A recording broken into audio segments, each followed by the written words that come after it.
Salam and good day to everyone. I am Satarupni together with my team members Febri Adinda and Ivoni Cheng Mengfei presenting our pocket book on the safety and health guidelines for Carwash industry. We are supervised by Prof. Mimi and Mr. Alif. So there are two types of car wash industries which are full service and automated service.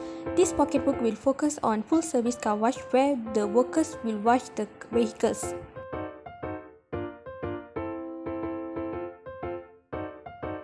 So there are three main types of hazard that we'll cover in this presentation. The first is chemical hazard.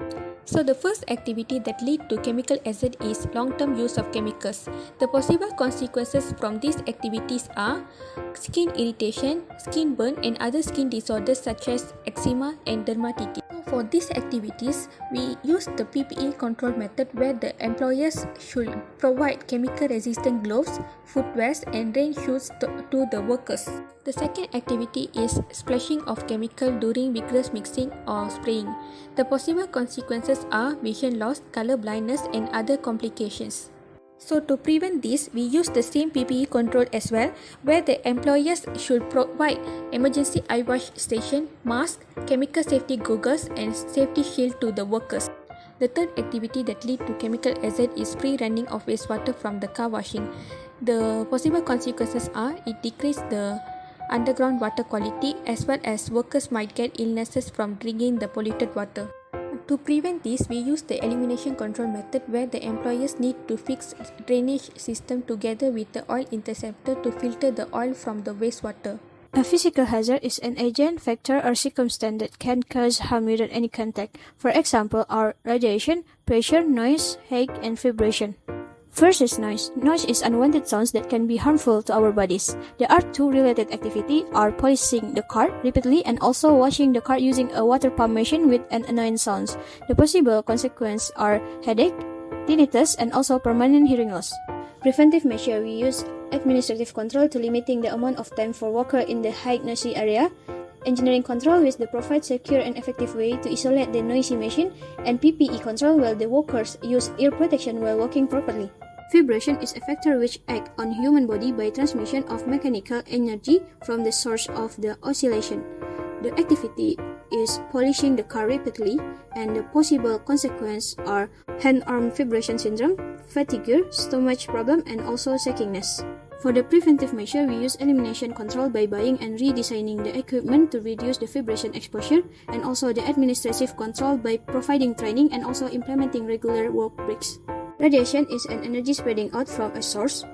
Activity related is working in the sun exposure for a long time. The possible consequence is sunburn, skin allergy, premature skin aging, and also the long time exposure to UV X-ray can cause the cataract, eye cancer, and also skin cancer. For preventive measure, we use PPE control by use anti-UV glasses and using sunblock for skin protection, and also limiting the duration of sun exposure, also doing as the administrative control. Now we will analyze the ergonomic hazard. It is the science of fitting jobs to workers instead of trying to get the worker to fit the job. Awkward and static postures are examples of ergonomic hazards which can potentially cause injuries. The first activity that we will look at is cleaning the lower parts or hard-to-reach areas of a vehicle. It could cause musculoskeletal disorders such as back pain. The risk can be minimized by using a portable car lift as well as a step ladder to reach lower and hard-to-reach areas of the vehicle. The next activity is the repetitive motion from wiping and cleaning a vehicle, which could cause carpal tunnel syndrome. Taking small breaks in between tasks and rotating between different motions are preventive measures that can be taken. Final activity is carrying heavy tools for a long period of time, which can cause sprains and strains as well as fractures. The risk can be controlled by providing adequate training and assigning more workers to the task in order to reduce the workload. This is the hierarchy of control which we had used as a guide to assess suitable preventive measures. There are 5 categories of control measures that we can take, including elimination, substitution, engineering controls, administrative controls, as well as personal protective equipment. This is the hierarchy that we have conducted for chemical hazard, for physical hazard, and ergonomic hazard. That is all. Thank you.